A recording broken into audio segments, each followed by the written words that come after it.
வணக்கம் ஃப்ரெண்ட்ஸ். என்னோட பேர் முத்தமிழ் செல்வம். நான் எய்ம்ஸில் நர்சிங் ஆஃபீஸராக ஒர்க் பண்ணிக்கிட்டு இருக்கேன். இந்த வீடியோவில் என்ன பார்க்க போகிறோம் அப்படின்னா fundamentals and basics of ECG அதுதான் பார்க்க போகிறோம். பேசிக்ஸையும் இசிஜி பற்றின பேசிக்ஸையும் அதோட ஃபண்டமெண்டல்ஸையும் பற்றி தான் பார்க்க போகிறோம். ஸோ இசிஜி எப்படி ஒர்க் ஆகுது, அதோட எலக்ட்ரோஃபிசியாலஜி என்ன அப்படின்றது தெரிஞ்சால் தான் நமக்கு நார்செட்டில் வரக்கூடிய இசிஜி பற்றின கொஷின்ஸ் கண்டிப்பாக ப்ரிலிம்ஸ்லேயும் இருக்கும், மெயின்ஸ்லேயும் இருக்கும். ஸோ இது பண்ணணும் அப்படின்னா சில பேர் என்ன பண்ணுவாங்கன்னா அந்த வேவ் மட்டும் படித்து வைப்பாங்க. இது வந்து விடி, இது வென்ட்ரிகுலர் டாக்கிகார்டியா, இது வந்து சைனஸ் டாக்கிகார்டியா, இது வந்து வென்ட்ரிகுலர் ஃபிப்ரிலேஷன், இது ஏட்ரியல் ஃபிப்ரிலேஷன், இது வந்து பிஎஸ்விடி அப்படின்றத வந்து அந்த பேட்டர்னை மட்டும் மனப்பாடம் பண்ணி வச்சுருப்பாங்க. ஸோ அப்படி மனப்பாடம் பண்ணுறத விட என்னோட இது வந்து கான்செப்டை புரிஞ்சுக்கிட்டீங்க அப்படின்னா உங்களால் எந்த மாதிரி சினாரியோ பேஸ்டு கொஸ்டின்ஸ் கேட்டாலும் அதை ஈஸியாக கிளியர் பண்ண முடியும். அதுக்காக தான் நான் வந்து இப்போ முதல்ல இசிஜி பற்றி பேசிக்ஸில் போட போகிறேன். இசிஜி பேசிக்ஸ் வந்து இது உங்களுக்கு புரியலை அப்படின்னா டவுட்டு ஏதாவது இருந்தால் கண்டிப்பாக கேளுங்க. இல்லை வந்து வேறு எதுவும் நல்லா இருந்தால், வீடியோ நல்லா இருந்தால் கமெண்ட் பண்ணுங்கள், உங்களோட கருத்துக்களை சொல்லுங்கள். ஸோ வீடியோக்குள்ளே போகலாம். Let's start the video.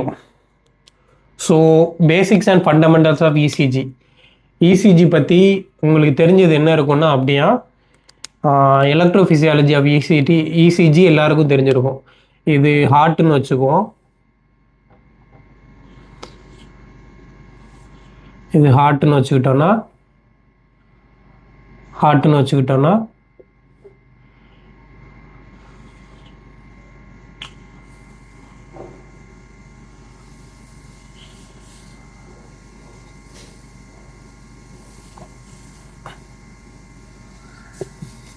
இது ஹார்ட்னு வச்சுக்குவோம். சும்மா எனக்கு அந்தளவுக்கு படம் வரைய வராது, அட்ஜஸ்ட் பண்ணிக்கோங்க. இது ஹார்ட்னு வச்சுக்குவோம். ஹார்ட்டில் வந்து என்னென்ன நோடுஸ் இருக்குதுன்னு தெரியும், எல்லாருக்கும் தெரிஞ்சது தான். நான் ஒர்க் ஆகல மார்க்கர். இது SA node,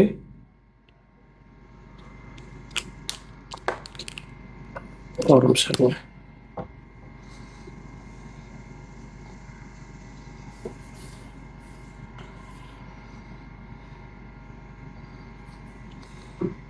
S A node,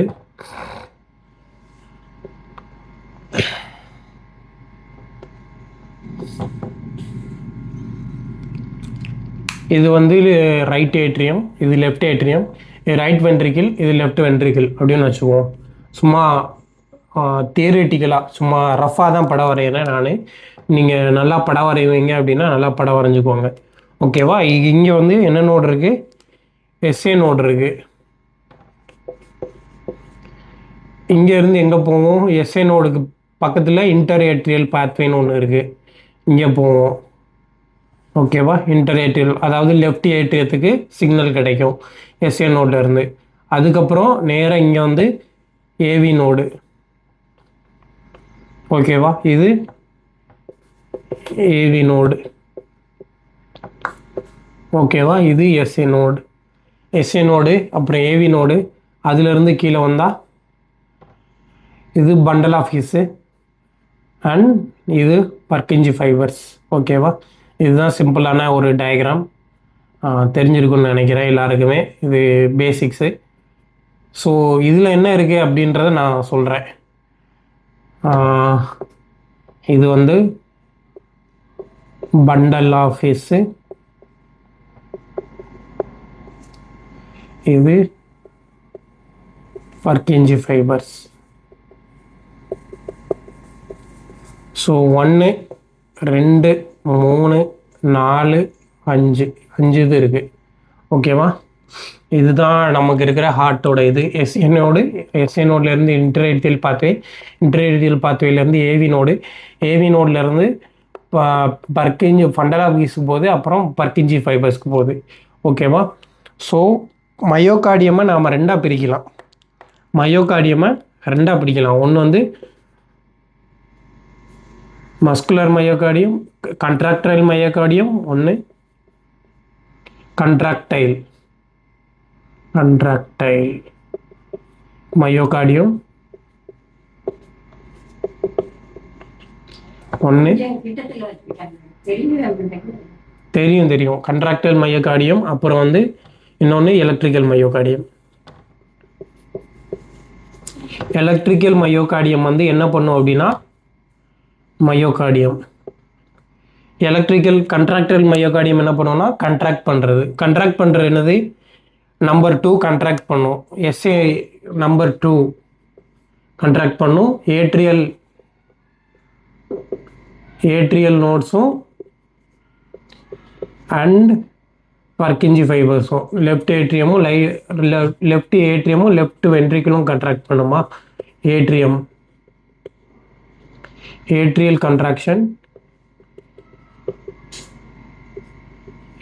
contraction and ventricular contraction, இது ரெண்டும் இருக்கு. Ventricular contraction. அப்புறம் எலக்ட்ரிக்கல் மயோகார்டியமில் நமக்கு எஸ்ஏ நோடு, இது வந்து என்னதுன்னா எலக்ட்ரிக்கல் இம்பல்சஸை ஜென்ரேட் பண்ணக்கூடியது. ரெண்டாவதாக ஏவி நோடு இருக்கு. SA node is the pacemaker of the heart. இது வந்து 1 மார்க் கொஸ்டின், இது கேட்பாங்க. Pacemaker of the heart 60 to 100 beats per minute. ஓகேவா? இந்த அளவில் ஜென்ரேட் பண்ணும். இது எஸ்ஏ நோடு. ஏவி நோடு வந்து 40 to 60 பீட்ஸ் பர் மினிட் தான் ஜென்ரேட் பண்ணும். ஓகேவா? அப்புறம் லாஸ்ட்டாக பர்கிஞ்சி ஃபைபர்ஸ், இதுதான் நமக்கு இருக்கக்கூடிய பேசிக்கான இது. எஸ்ஏ நோடு, அப்புறம் இன்டர்ஏட்டியல் பாத்வே, அப்புறம் ஏவி நோடு, அப்புறம் பண்டல் ஆஃப் எஸ், அப்புறம் பர்கிஞ்சி ஃபைபர்ஸ்க்கு போகுது. இதில் ஏட்ரியல் கண்ட்ராக்ஷனுக்கு atrial myocardium and ventricular myocardium ரெண்டும் வந்து கண்ட்ராக்ட் பண்ணுறது. இது ரெண்டும் கண்ட்ராக்டல் மயோகார்டியம். வென்ட்ரிகுலர் மயோகார்டியம் இது ரெண்டும் கண்ட்ராக்டல் மயோகார்டியம். எலக்ட்ரிக்கல் மயோகார்டியம் அப்படின்றது ஒன்லி எலக்ட்ரிக்கல் இம்பல்ஸை மட்டும் ஜெனரேட் பண்ணுறது. So SA node, AV node and Purkinje fibres, இது 3 வந்து ஒன்லி எலக்ட்ரிக்கல் இம்பல்ஸை மட்டும் ஜென்ரேட் பண்ணுறது. ஓகேவா?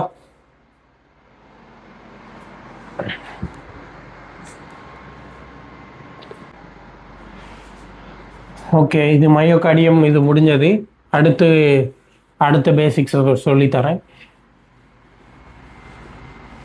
ஸோ இப்போ நாம் என்ன பார்க்க போகிறோம் அப்படின்னா ஒரு மயோகார்டியல் செல், அதோட செல்லுக்குள்ளே என்ன நடக்குது, எலக்ட்ரிக்கலாக என்ன நடக்குது அப்படின்றத பற்றி தான் பார்க்க போகிறோம்.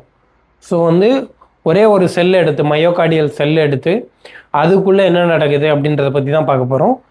ஸோ இது வந்து ஒரு மயோகார்டியல் செல்லுன்னு வச்சுக்குவோம். ஓகேவா? இது வந்து மயோகார்டியல் செல். ஓகேவா? இந்த செல்லுக்குள்ளே என்ன நடக்குதுன்னு பற்றி தான் பார்க்க போகிறோம். எஸ்என்ஓ இப்போ என்ன இது பார்க்க போகிறோன்னா ரெஸ்டிங் மெம்பரேன் பொட்டன்ஷியல், அதாவது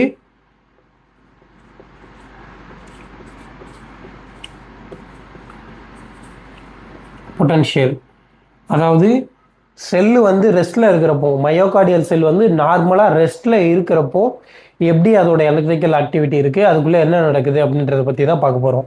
ஸோ ரெஸ்டிங் மெம்பரேன் பொட்டன்ஷியலில் பார்த்தீங்கன்னா முதல்ல செல்லுக்கு அவுட் சைடில் யூஸ்வலாக என்ன இருக்கும் அப்படின்னா சோடியம் வந்து செல்லுக்கு அவுட் சைடில் இருக்கும். அண்ட் பொட்டாசியம் வந்து செல்லுக்கு இன்சைடில் இருக்கும். இன்ட்ராசெல்லுலார் கேட்டையான் வந்து மேஜர் இன்ட்ராசெல்லுலார் கேட்டையான் வந்து potassium, major extra cellular cation வந்து சோடியம். ஓகேவா? இது எல்லாருக்குமே தெரிஞ்சிருக்கும்னு நினைக்கிறேன். செல்லுக்குள்ளே பொட்டாசியம் இருக்கும், செல்லுக்கு வெளியில் சோடியம் இருக்குது. ஓகேவா? ஸோ இது ரெண்டுமே என்ன பண்ணும் அப்படின்னா இது பாசிட்டிவ்லி சார்ஜ்டு, இதுவும் பாசிட்டிவ்லி சார்ஜு.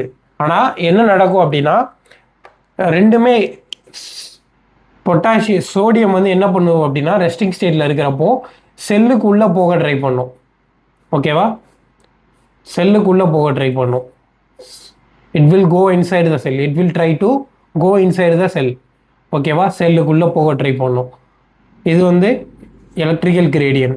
இதோட எலக்ட்ரிக்கல் கிரேடியன்னா என்ன அர்த்தம்னா இதோட எலக்ட்ரிக்கல் ஆக்டிவிட்டி என்ன பண்ண ட்ரை பண்ணும் அப்படின்னா செல்லுக்குள்ளே போக ட்ரை பண்ணிக்கிட்டே இருக்கும். அதே மாதிரி கான்சன்ட்ரேஷன் கிரேடியன்ட், அதாவது இதோட அடர்த்தி செல்லுக்கு வெளியில் வந்து இதோட அடர்த்தி வந்து ரொம்ப அதிகமாக இருக்கிறது என்ன பண்ணும் அப்படின்னா அடர்த்தி குறைவான இடத்த நோக்கி போக ட்ரை பண்ணும். ஸோ கான்சன்ட்ரேஷன் கிரேடியண்ட்டுமே இதுக்கு வந்து செல்லுக்குள்ளே போக தான் ட்ரை பண்ணிக்கிட்டு இருக்கும். ஸோ எலக்ட்ரிக்கல் கிரேடியண்ட்டும் இதை பார்த்துருக்கும், கான்சன்ட்ரேஷன் கிரேடியண்ட்டும் இதை பார்த்துருக்கும். ஆனால் பொட்டாசியத்துக்கு பார்த்தீங்கன்னா எலக்ட்ரிக்கல் கிரேடியண்ட் வந்து என்ன ஆகும் அப்படின்னா இப்படி இருக்கிறது, இது வெளியே போக ட்ரை பண்ணும் எலக்ட்ரிக்கல் கிரேடியண்ட். ஓகேவா? So potassium will try to go inside outside the cell. Concentration gradient வந்து இன்ட்ராசெல்லுலரில் அதிகமாக இருக்கனால உள்ளே இருக்க ட்ரை பண்ணும்.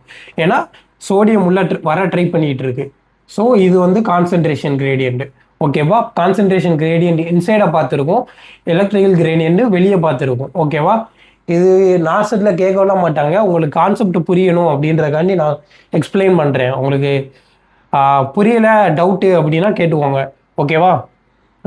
இது கான்சன்ட்ரேஷன் கிரேடியன்ட் உள்ளே இருக்கும், இது கான்சன்ட்ரேஷன் கிரேடியன்ட் வெளியே பார்த்துருக்கும்.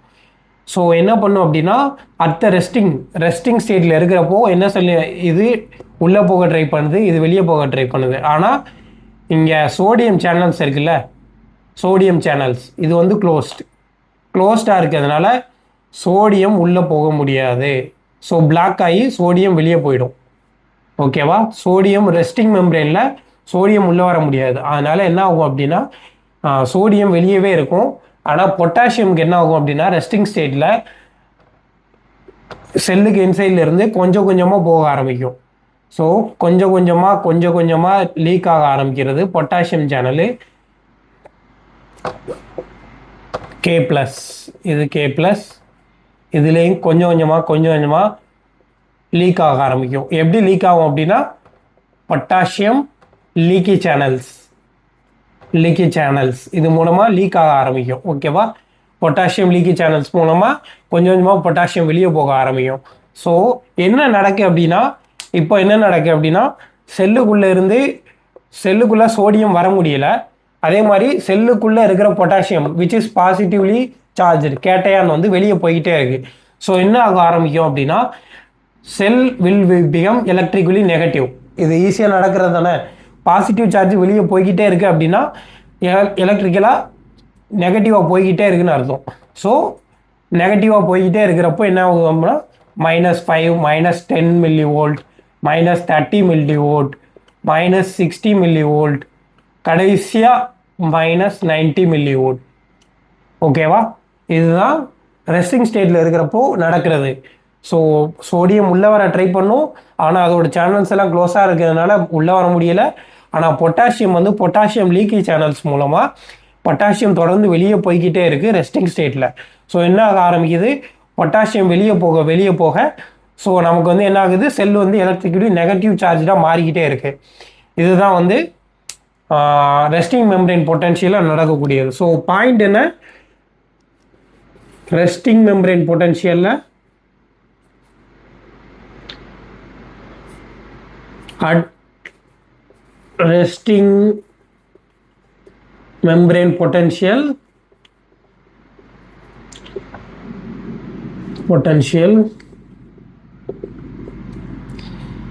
cell becomes negatively charged. ஓகேவா? Negatively charge. இதுதான் நமக்கு டேக் அவே. எவ்வளோ ஆகுது, -90 மில்லிவோல்ட். இதுதான் நமக்கு டேக் அவே. இந்த இதில் ரெஸ்டிங் மெம்பரேன் பொட்டன்ஷியலில் என்ன நடக்குது அப்படின்றத பற்றி சொல்லிட்டேன்னு நினைக்கிறேன். ஸோ இதுக்கு அடுத்த இதை நான் சொல்லித்தரேன்.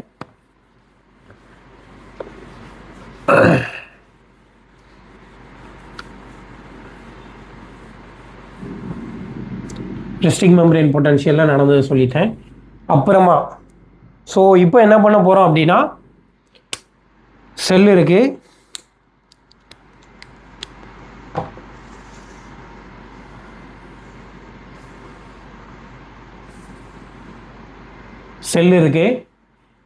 இப்போ என்ன பண்ண போகிறோம் அப்படின்னா ரெஸ்டிங் மெம்பரேனில் பார்த்துட்டோம், ரெஸ்டிங்கில் என்ன நடக்குது அப்படின்றத பார்த்துட்டோம். இப்போ ஆக்ஷன் மெம்பரேன் பொட்டன்ஷியல், அதாவது செல்லை ஆக்டிவேட் பண்ணுறோம். எப்படி ஆக்டிவேட் பண்ணுவீங்க, கார்டியாக் மசிலை எஸ்ஏனோடு தான் ஆக்டிவேட் பண்ணும். எப்படி ஆக்டிவேட் பண்ணும்? எலக்ட்ரிக்கல் ஆக்டிவிட்டி மூலமாக ஆக்டிவேட் பண்ணும். ஓகேவா? ஸோ ஆக்ஷன் மெம்பரேன் பொட்டன்ஷியலில் என்ன நடக்குது அப்படின்றத பற்றி பார்க்க போகிறோம். ஸோ எஸ்ஏனோடு இப்போ வந்து என்ன பண்ண போகிறோம் அப்படின்னா, ஆல்ரெடி நடந்ததை நான் எழுதி வைக்கிறேன். ஆல்ரெடி என்ன நடந்தது? இன்சைடில் வந்து பொட்டாசியம் நிறையா இருந்தது, சோடியம் கம்மியாக இருந்தது, சோடியம் இருந்தது. என்ன பண்ண ட்ரை பண்ணது? சோடியம் வந்து உள்ளே போக ட்ரை பண்ணது, ஆனால் உள்ளே போக முடியலை. ஸோ வெளியவே இருந்தது சோடியம். இங்கே வந்து சோடியம் வெளியவே இருந்தது. இங்கே பொட்டாசியம் வந்து என்ன ஆரம்பித்தது? பொட்டாசியம் வந்து லீக்கி சேனல்ஸ் மூலமாக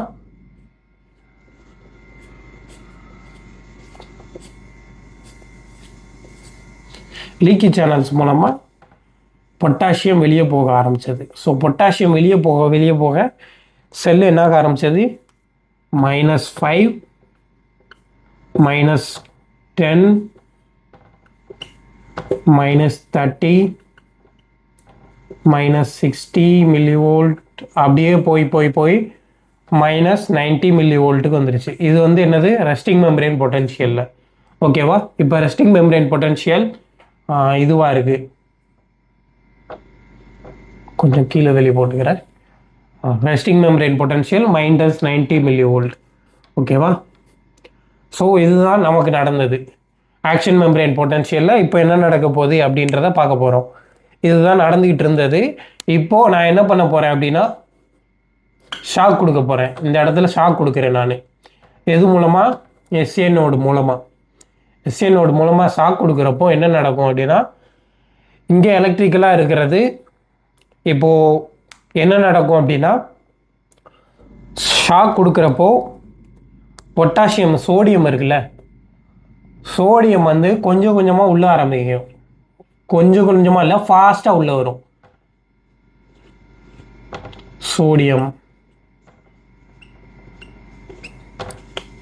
சோடியம் உள்ளே வர ஆரம்பிக்கும். ஸோ சோடியம் உள்ளே வர்றப்போ என்ன ஆகும்? இது ரெஸ்டிங் மெம்பரேன் பொட்டன்ஷியல்னு வச்சுக்குவோம். இது ரெஸ்டிங் மெம்பரேன் பொட்டன்ஷியல் 90, இது வந்து -90. ஸோ இங்கே சோடியம் உள்ளே வர்றப்போ என்ன ஆரம்பிக்கணும்? ஒரு ஸ்பைக். ஏன் ஸ்பைக் ஆகுது? பாசிட்டிவ் சார்ஜஸ் உள்ளே வருது. ஸோ பாசிட்டிவ் சார்ஜஸ் உள்ளே வர்றப்போ செல்லு வந்து டிஃப்ளெக்ஷன் பாசிட்டிவாக நடக்கும். ஸோ என்ன ஆக ஆரம்பிக்குது? -90 மில்லிவோல்ட்டில் இருந்தது இது 0ன்னு வச்சுட்டேன்னா +10 வர போகுதுன்னு ஒரு ரஃபாக வச்சுக்கிறோம். இது வந்து அக்யூரேட் கிடையாது, ரஃபாக உங்களுக்கு கான்செப்ட் புரியணுக்காண்டி நான் சொல்கிறேன். +10 மில்லிவோல்ட் வர போகுதுன்னு வச்சுக்குவோம். இது சோடியம் உள்ளே வந்துடுச்சு. ஓகேவா? சோடியம் உள்ளே வந்த அப்புறம் என்ன நடக்கும் அப்படின்னா, சோடியம் ஒரு லெவலுக்கு மேலே பாசிட்டிவ்லாம் சார்ஜ் ஆகிடுச்சா செல்லு, அப்போது என்ன ஆக ஆரம்பிக்கும்? 2 ஈக்குவல் ஆக ஆரம்பிக்குமா? ஸோ ஈக்குவல் ஆகிறப்ப என்ன ஆகும்? சோடியம் வர்றது ஸ்டாப் ஆகும். ஓகேவா? கான்சன்ட்ரேஷன் கிரேடியண்ட்டும் எலக்ட்ரிக்கல் கிரேடியண்ட்டும் 2 ஈக்குவல் ஆகிறப்ப என்ன ஆகும்? சோடியம் வர்றது நின்றும்.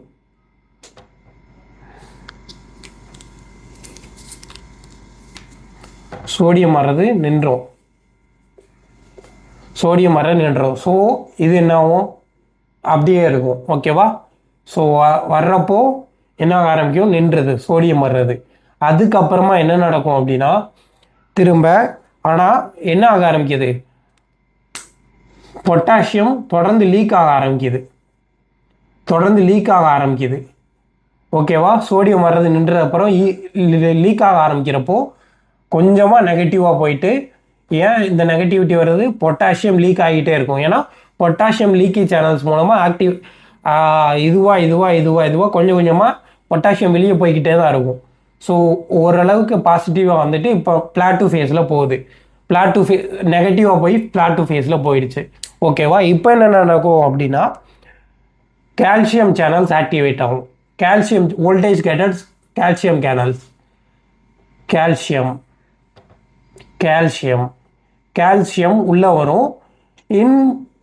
இன்ஸ்டீட் ஆஃப் பொட்டாசியம் வெளியே போகும். பொட்டாசியம் வெளியே போகுது. பொட்டாசியத்துக்கு க்ரீன்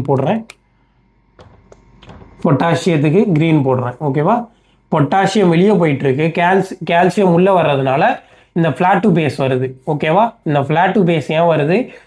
ஸோ இப்போ கால்சியம் உள்ளே வருது, ஸோ கொஞ்சம் கொஞ்சமாக சோடியம் பொட்டாசியம் வெளியே போகிறப்போ நெகட்டிவாக போகுது. அப்புறமா அதுக்கு ஈக்குவலாக கால்சியம் வர்றப்போ பாசிட்டிவ் ஆகுது. ரெண்டுமே ஈக்குவலாகி பிளாட்டூ ஆகிடுது. நெக்ஸ்ட் என்ன நடக்கும் அப்படின்னா, ஆக்ஷன் பொட்டன்ஷியல் முடிஞ்சதுக்கப்புறம் திரும்ப பொட்டாசியம் வெளியே போக ஆரம்பிக்கும். பழைய மாதிரி ரெஸ்டிங் மெம்பரேன் பொட்டாசியலுக்கு வந்துடும். இதுதான் நடக்கிறது ஒரு செல்லுக்குள்ளே. உங்களுக்கு இது புரிஞ்சிருக்கும்னு நம்புகிறேன்.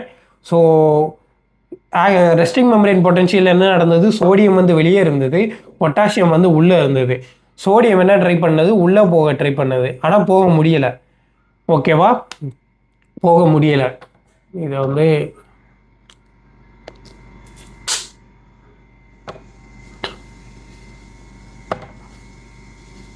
ஓகேவா, இது சோடியம் உள்ளே போக முடியலை. ஸோ கான்சன்ட்ரேஷன் கிரேடியன்ட் என்னாச்சு, இதுவாக ஆரம்பிக்குது. ரெஸ்டிங் மெம்பரேன் பொட்டன்ஷியலில் சோடியம் உள்ளே போக முடியல, ஆனால் பொட்டாசியம் லீக் ஆகிக்கிட்டே இருந்தது. ஸோ லீக் ஆகிக்கிட்டே இருக்கிறப்போ செல்லு வந்து எலக்ட்ரிக்லி சார்ஜாக மாறிச்சு, -90 mV இருந்தது. ஸோ அதுக்கப்புறமா இப்போ ஆக்ஷன் மெம்பரேன் பொட்டன்ஷியல் என்ன பண்ணோம், எஸ்ஏ நோடு மூலமாக ஒரு ஷாக் எலக்ட்ரிக்கல் ஆக்டிவிட்டி கொடுக்குறப்போ voltage gated sodium channels activate ஆகி ஃபாஸ்ட்டாக ஒரு டிஃப்ளெக்ஷன் வருது. இது ஒன்றுன்னு வச்சுக்கலாம். ஓகேவா, பாசிட்டிவாக சார்ஜஸ் வேகமாக உள்ளே வர்றப்போ ஃபாஸ்ட்டாக ஒரு இது வருது. அப்புறமா ரெண்டு ஈக்குவலாக வரப்போ ஒரு ஃப்ளாட் பேஸ் வருது. ஆனால் பொட்டாசியம் தொடர்ந்து லீக் ஆகிட்டே இருக்கிறதுனால ஒரு நெகட்டிவ். திரும்ப இந்த பிளாட்டு ஃபேஸ் வர்றப்போ இது ரெண்டுன்னு வச்சுக்கிட்டோன்னா இது மூணாவதாக ஃப்ளாட்டு பேஸு. ஃப்ளாட்டு பேஸில் என்ன நடக்குது, கால்சியம் உள்ளே வருது. நாலாவது என்ன நடக்குது, திரும்ப பொட்டாசியம் சேனல்ஸ் வந்து கால்சியம் சேனல்ஸ் க்ளோஸ் ஆகுது. ஸோ பொட்டாசியம் மட்டும் வெளியே போய்கிட்டே இருக்குது. ஸோ செல் பிகம்ஸ் திரும்பவும் -90 mV வருது.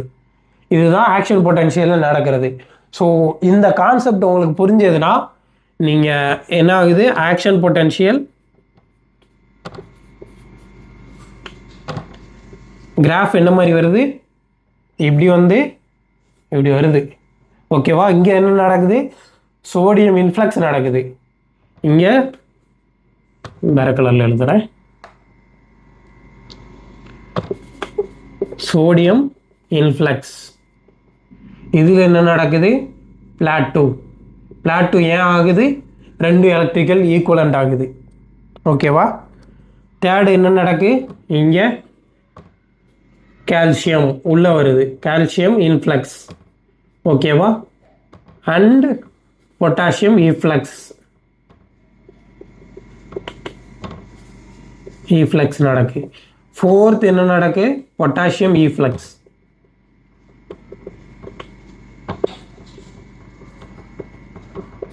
இதுதான் கான்செப்டு. சோடியம் உள்ளே வருது. இது புரிஞ்சாலே ஆன்டிஅரித்மிக்ஸ் கிளாஸ் 1 ஆன்டிஅரித்மிக்ஸ்னால் என்ன, கிளாஸ் 2, 3 ஆன்டிஅரித்மிக்னா என்ன, கிளாஸ் 3 ஆன்டிஅரித்மிக்ஸ், கிளாஸ் 4 ஆன்டிஅரித்மிக்ஸ், இது 4மே உங்களுக்கு புரியணும். அப்படின்னா இந்த கான்செப்ட் புரிஞ்சால் தான் உங்களுக்கு புரியும். மக்கப் பண்ணிங்கன்னா புரியாது. கிளாஸ் 1 ஆன்டிஅரித்மிக்ஸ் எப்படி ஒர்க் ஆகும் அப்படின்றதுக்கு இதுதான் ஆன்சர். இந்த கிராஃப் புரிஞ்சாதான் உங்களால் ஆன்டிஅரித்மிக்ஸ் படிக்க முடியும்.